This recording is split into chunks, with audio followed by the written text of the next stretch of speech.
asiye na nini? Habari ya nini? Ya ibada. Mtu ambaye ana kichwa.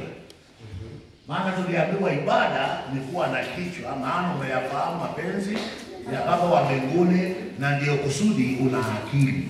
Tutasoma tu usikie katika Ayubu 28:29. Kule kumcha Elohim ndio kuweka akili kwa kichwa. Kwa watu wapewe sifa. Na kama hautambui wewe ni mtu wa mataifa, hautawali na neno hili, akili kichwa yako hakuna, watembea bila kichwa. So, nasema mtu kwa hiyo mtu wa mataifa, Gojini. Yaani anaitwa kwa lugha ya Kiebrania nini? Gojini. Asiwahukumu. Gojini. Anaitwa nini? Gojini.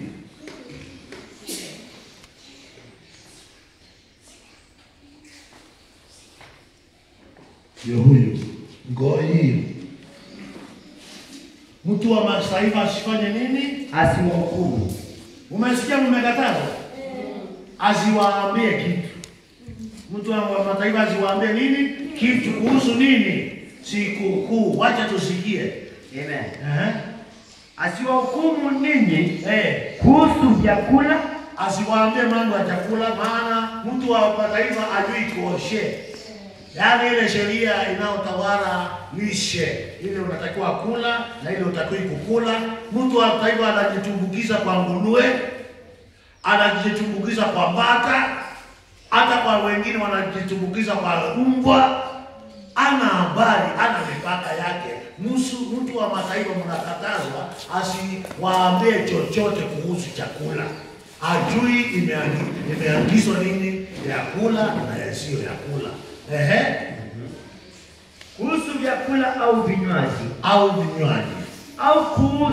Au kuhusu kuadhimisha sikukuu za imani. Sikiza, zinaitwa nini? Sikukuu za imani. Huwezi kuwa na imani bila sikukuu. Kuadhimisha sikukuu za imani. Au sikukuu za mwezi mwandamo. Ama sikukuu za mwezi mwandamo. Au ya Sabato. Au sikukuu ya Sabato. Mambo hayo. Ngoja. Umesikia ile vitu tumekatazwa? Goyim. Huyu. Gimel Holam. Yod Mem. Goyim. Asikuhukumu ama akwambie kitu. He is not the person to tell you. Amekatazwa, si mtu wa kukuagiza chochote. Amen. Kwa maana hizi zinaitwa sikukuu za nini? Za imani, na yeye si mwana imani. Amen. Kwa hivyo sikuelezea juu ya imani yako. Unaelewa? Amen. Kwa kuwa nini? Kwa kuwa mambo hayo ni kivuli. Mambo ya sikukuu ni kivuli. Kivuli, have you ever seen a shadow? Hiyo kivuli ndio wewe kweli? Kivuli hiyo kinamaanisha kuna wewe. Lakini hakimaanishi hiyo kivuli ndio wewe, si ndio? Kivuli kinamaanisha ndio wewe. Na tukaambiwa hiki kivuli ndio kikuwe chako, kinazungumza juu ya mambo yatakayokuja, hayajakuja. Soma. Mambo hayo ni kivuli cha mambo yajayo. Yajayo? Yes. Ni kivuli, sikukuu ni kivuli cha mambo yajayo. Kama kwa mfano, Pasaka ni sikukuu ya wokovu. Hapa kuna wokovu, mtu amepata wokovu wote. Si mtabadilishwa mfanane na yeye. Ni kivuli cha sikukuu ya wokovu. Mkate usiotiwa chachu ni kivuli cha maisha tutakayoyaishi bila dhambi katika ufalme wake. Mambo ya sikukuu ya fast food ni sikukuu ya ufufuo, jinsi wateule watafufuliwa kama uzao mbele za Baba wa mbinguni. Mambo ya sikukuu ya tarumbeta ama Pentecost, yote yanaachilia siku ya mavuno, maana tunaambiwa katika Ufunuo, na akamwambia aweke mundu wake katika mavuno, kwa maana mavuno yameshakuwa tayari. Aweke nini? Mundu. Unaelewa mafuno ni nini? Mimi sisemi mwanadamu. Ni Kiswahili inasema ile siku. Linga. Siku ndio inaitwa kwa Kiswahili nini? Mundu. Kwa maana mafuno yameshakuwa nini? Sikukuu ya Pentecost ni sikukuu ya mafuno. Baba wetu apewe sifa. Amen. Na sikukuu ya tarumbeta ni sikukuu ya jinsi watu watanyakuliwa, watu watabadilishwa, sikukuu ya tarumbeta. Sawa? Amen. Sikukuu ya Yom Kippur ni sikukuu ya hukumu. Watu watahukumiwa, aliyetenda mambo mema kwa uzima, aliyetenda maovu kwa ajili ya kuangamizwa. Amen. Maana imeandikwa mahali pengine, Elohim atawaangamiza watu wengine. Sikukuu ya Sukkot nayo ni sikukuu ya karamu ya bwana na bibi harusi, ikiwa imeandaliwa na baba wetu wa mbinguni. Tradition ya Wayahudi, baba ndiye anaandaa harusi ya mwanae. Baba wetu apewe sifa. Amen. Na kanisa litaolewa, na mwenye kuandaa harusi hiyo ni baba mwenyewe. Ndio maandiko itimie yaliyo katika Ufunuo 21:3. Nisomee. Ufunuo 21:3. Amen.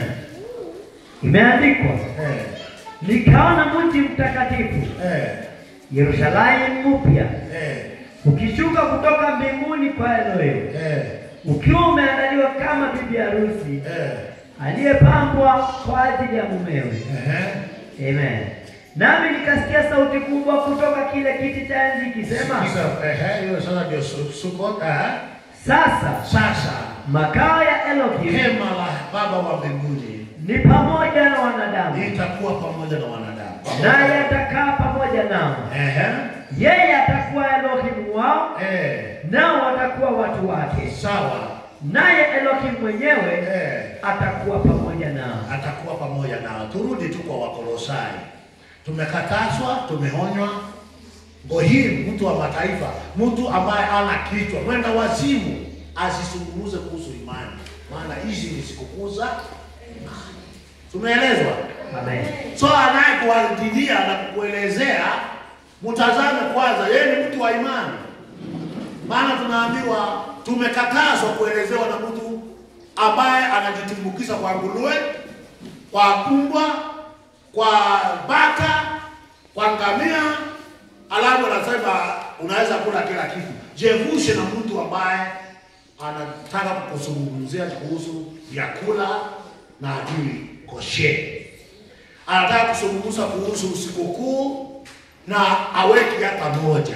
Anataka kuzungumza na mambo kuhusu binadamu, akikueleza ni mambo yamefanya nini? Yameisha. Wacha nikueleze kwa nini tutaiweka hii sikukuu mpaka siku ya mwisho. Waebrania 9 mstari wa 9 na wa 10. Waebrania 9 mstari wa 9 na wa 10. Waebrania 9 mstari wa 9 na wa 10 imeandikwa hivyo.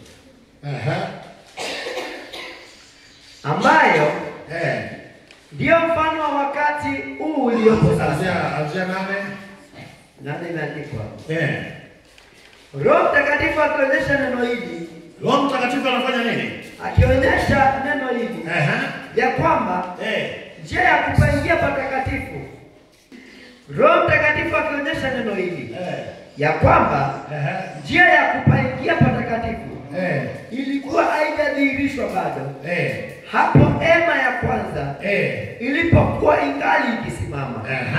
Ambayo ndio mfano wa wakati huu uliopo sasa. Wakati huo sadaka za dhabihu zinatolewa. Wakati huo sadaka za dhabihu zinatolewa zisizoweza kwa jinsi ya dhambi kumkamilisha mtu aabudu. Kwa kuwa ni sheria za jinsi ya mwili tu. Mambo haya ya sikukuu ni sheria kwa jinsi ya nini? Ya mwili tu. Vyakula na vinywaji.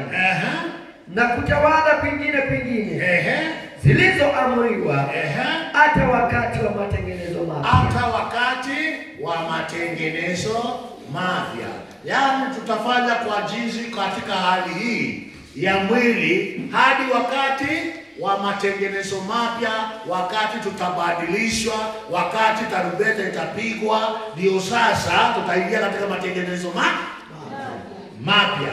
Kitabu cha Isaia 20 mstari wa 33 kinasema, kama wewe bado unangojea ufalme, mji wa Sayoni umetengenezewa wale watu ambao wanaweka sikukuu. Kama unangojea ufalme, mji wa Sayoni umetengenezewa nini? Wale watu pekee wanaweka sikukuu. Soma Isaia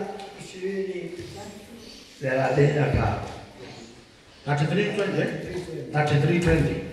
Isaia 33:20. Imeandikwa nini? Angalia Sayuni. Angalia Sayuni, mji wa sikukuu zetu. Sikiza, ni mji wa nini? Sikukuu zetu. Wa sikukuu zetu.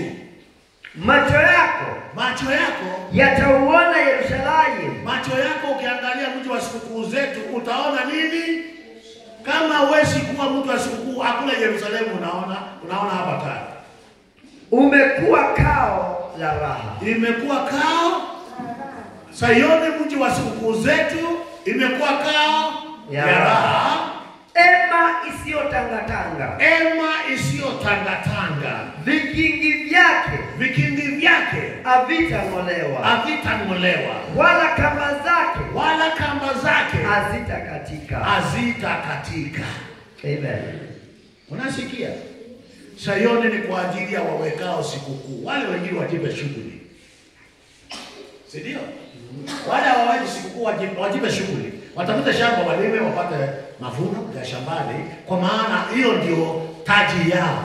Lakini wale wanaoweka sikukuu, tumeambiwa na Waebrania, tutaweka katika mwili huu na katika roho hadi siku ya matengenezo mapya, wakati ambao kanisa litanyakuliwa. Na tunaambiwa baada ya kanisa kunyakuliwa, Yerusalemu tunaongojea, watu wanaongojea ni mji wa nini? Wa sikukuu. Hawatajifunza sikukuu huko kama hawakuwa nazo huko. Baba wetu apewe sifa. Amen. Hata wakati wa millennium, Zakaria 14 mstari wa 16 inasema kitu. Inasema hata wakati Yeshua amekuja na anatawala kwa miaka 1000, watu wataenda kuweka sikukuu. Soma Zakaria 14 mstari wa 16. Imeandikwa 16. Hata itakuwa ya kwamba kila mtu aliyesalia wa mataifa yote, kila mtu wacha wanakatalia hapa. Wao mnabishana mpaka mnatoania macho. Kila mtu wa kabila zote waliokuja kupigana Yerusalemu. Waliokuja wapi? Kupigana Yerusalemu. Atakwea mwaka baada ya mwaka. Atakwea sikukuu hii ya kila siku, mwaka baada ya mwaka, ili kumwabudu mfalme Elohim Sabaoth, na kuishika sikukuu ya vibanda. Tena itakuwa ya kwamba mtu yoyote wa jamaa zote zilizomo duniani asiyekwea kwenda Yerusalemu ili kumwabudu mfalme Adonai Sabaoth, mvua haitanyesha. Baba wetu apewe sifa. Hata leo watu wasiokwea kwenda kumwabudu Elohim Sabaoth, kwao akuangaziwi mema ya mbingu. Maana mema ya mbingu yatatokana na utiifu wa neno la Baba wetu. 18 nasema nini? Na kama jamii ya Misri hawakwei, kama jamii ya Misri hawakwei, si wale wanakataa, hawakwei wala hawakuji, pia haitanyesha kwao. Hata Misri hiyo haitanyesha. Kutakuwa tauni ambayo Adonai atawapiga mataifa wasiokwea ili kushika sikukuu ya vibanda. wasiokwea ili kushika sikukuu ya vibanda. Lakini kuna jambo naambiwa. Naume 1:15. Kuna jambo naambiwa. Naume 1:15.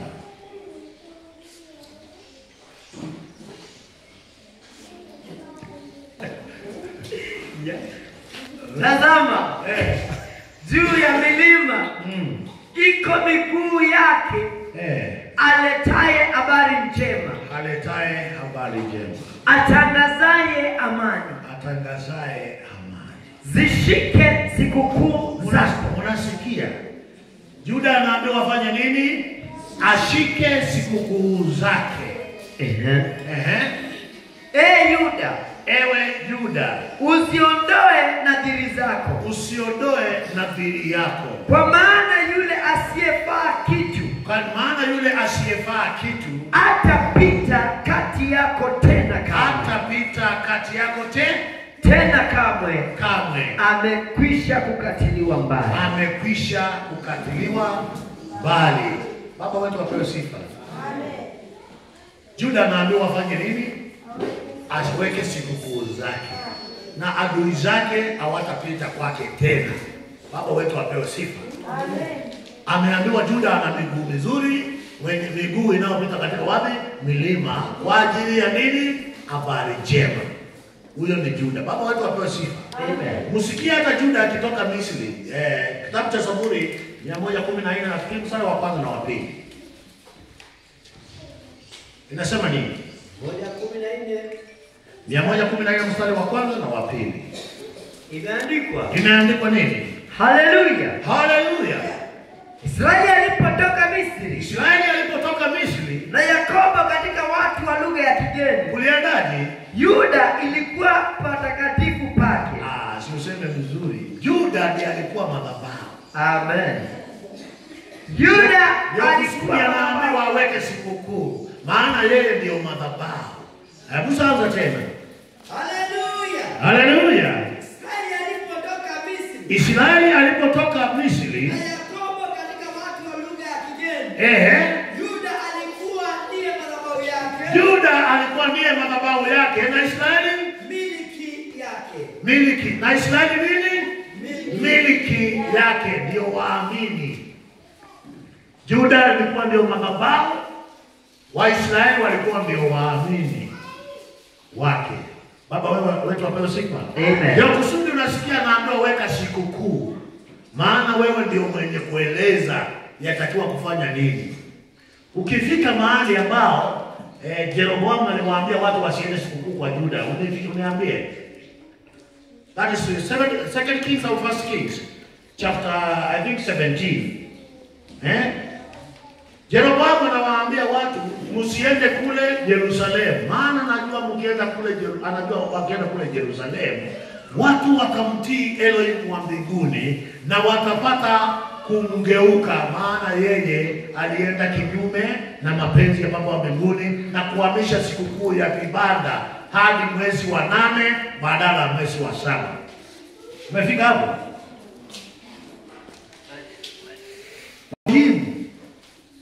Yaani you can imagine wewe umesimamishwa na mwenda wazimu na kuambia hakuna sikukuu. Hata mtu anakuambia hakuna sikukuu, angalia unaona kweli mwenda wazimu na kama huyo. Kwa maana maandiko yanasema katika Wakolosai 2:16 usiambiwe na mwenda wazimu hali ya imani za sikukuu za imani. Hizi ni sikukuu za imani na anatajwa yeye si mtu wa imani. Mtu ambaye yako na university atakwambia mambo ya faculties.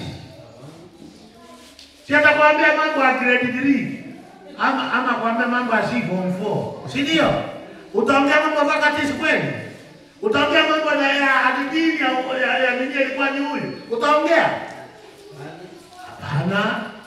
Tunaambiwa huyu mtu si mtu wa kusikiza. Na kama ni wa kumsikiza, anene kama jinsi maandiko yanasema. Na tumeambiwa sikukuu hizi tutazifanya katika mwili. Tumeona tumekuja hata tukaweka chakula kukula kwa sababu tuna mwili. Lakini tutafanya hivyo mpaka siku ile tutabadilishwa. Amen. Mpaka siku ile tutafanya nini? Wakati wa nini? Matengenezo mapya. Amen. Nimepata Wafalme wa kwanza 12. Wafalme wa kwanza 12. Mstari wa 25 na 26. Mstari wa 25, 26 sikiza. 27. Vile mwalimu alifanya. Kisha Yeroboam akajenga Shekemu. Akaizungushia ngome katika nchi ya vilima ya Efraim na akaishi huko. Akatoka huko akaenda akajenga Penuel. Yeroboam akawaza moyoni mwake, sasa inawezekana ufalme ukarudi katika nyumba ya Daudi kama watu hawa watapanda kwenda kutoa dhabihu katika hekalu la Adonai huko Yerusalemu. Mioyo yao itamrudia Adonai wao ama Bwana wao. Kama watu hao wataanza kuweka nini? Amen. Sikukuu. Mioyo yao itafanya nini? Itamrudia. Unasikia nini? Kama mtapanda kwenda kuweka sikukuu, mioyo yao itafanya nini? Itamrudia Adonai Elohim. Amen. Basi wataniua mimi na kurudi kwa mfalme Rehoboam. Amen. Endelea. Mstari wa 31 inasema nini? Yeroboam akajenga madhabahu mahali pa juu pa kuabudia miungu. Anataki watu waende Yerusalemu, anataka wakaanze huko wakiabudu miungu yao. Maana wakienda kuabudu wakati wa sikukuu watamrudia Elohim wao. Na kuwateua makuhani kutoka watu wa aina zote. Ukiwaona wale hawaweki sikukuu, ni hao makuhani tunazungumzia. Ijapokuwa hawakuwa Walawi. Sikia, hawa hawakuwa nini? Wameteulika. Hawakuwa Walawi. Yaani Ulawi tunamaanisha hawakuwa na Torah ambao imeangisha sikukuu siwekwe. Yaani ni yule Goyim anajaribu kuweka ibada na hana habari ya ibada. Tumeambiwa asiwaeleze kitu kuhusu sikukuu, na ndio kusudi hata sikukuu zake haelezangi kitu, maana yeye ana sikukuu, ana sikukuu. Pia Yeroboam akaweka sikukuu katika siku ya 15. Sikia, siku ya Sukkot ama vibanda inaanza tarehe ngapi? 15 ya mwezi wa ngapi? Wa 7. Si ndio kila mwaka? Alafu akaweka lini yeye? Akaweka sikukuu katika siku ya 15 ya mwezi wa 8. Sikia, unasikia vile wanafanya? Hao Goyim ni watu wa ajabu, wana sinema. Akaweka mwezi wa 8 tarehe 15 ili msikutane useme si leo ilikuanga hivi, itakuwa siku fulani. Akaweka mbele ili wapotee bila kuonekana. Yaani huyu mtu amewapangia kupotea kabisa. Anajua sikukuu ni lazima, lakini hataki wafanye ile ya maandiko. Akawawekea siku ya ngapi? 15 mwezi gani? Ya 8. Kama sikukuu iliyokuwa ikifanyika huko Yuda. Kama ile ilikuwa inafanyika wapi? Yuda. Na akatoa dhabihu juu ya madhabahu. Amen. Baba wetu apewe sifa. Amen. Juda ameambiwa aweke sikukuu. Na sikukuu ya ibada ya Juda ni tarehe 15, inaanza tarehe 15 ya mwezi wa 7. Mpaka tarehe ngapi? 22 ya mwezi wa ngapi? Wa 7. Sasa 33 ukimaliza katika siku ya 15 ya mwezi wa 8, mwezi aliyouchagua mwenyewe. Sikiza, huyu alijichagulia, si Elohim. Elohim amesema katika Walawi 23 mambo ya sikukuu. Hiyo yote inaongea mambo ya sikukuu. Amechagua siku zake. Anasema hizi ndio ninaita kwangu takatifu, si kwenu ile mnataka. Kwake ndio nini? Takatifu. Naye huyu mfalme Yeroboamu amechagua yeye mwenyewe mwezi katika siku ya 15 ya mwezi wa 8, mwezi aliyouchagua mwenyewe. Alitoa dhabihu juu ya madhabahu aliyokuwa amejenga huko Bethel.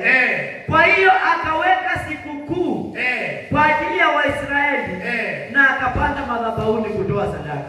Mfalme Goyim anapanda madhabahuni kutoa sadaka. Ngoja mtasikia kesho kutwa wakati tutakuwa tunaweka mafuta kwa viongozi. Mtasikia vile wataagizwa juu ya huyo mfalme ambaye amepanda kwa madhabahu afanye nini? Atoe sadaka. Atafukuzwa kutoka kwa kanisa. Ngoja mtasikia. Utamfukuza nani? Uzia. Atoke wapi? Kwa madhabahu. Kwa nini? Maana si majukumu yake kutoa dhabihu. Amen. Ni majukumu ya wale wametiwa mafuta kwa ajili ya kutoa dhabihu. Na ndio mnaona siku nyingi hata kwa TV wakati president anaenda mahali anakaa hapa. Mmeiona akikaa pale? Si kazi yake kukaa kwa madhabahu. Ni wale wenye madhabahu. Wale wametiwa mafuta kwa ajili ya madhabahu. Maandiko yanasema utamfukuza Uzia. Kwa maana si majukumu yake kutoa dhabihu. Mtu yeyote ambao ana mafuta hana haki ya kukaa hapa. Atafukuzwa kwa madhabahu. Kwa maana kuna watu wa madhabahu. Baba wetu wapewe sifa. Amen. Baba wetu wapewe sifa. Amen. Nilikuwa nazungumza juu ya hii sikukuu ya unleavened bread. Kuanzia sikukuu ya Pesach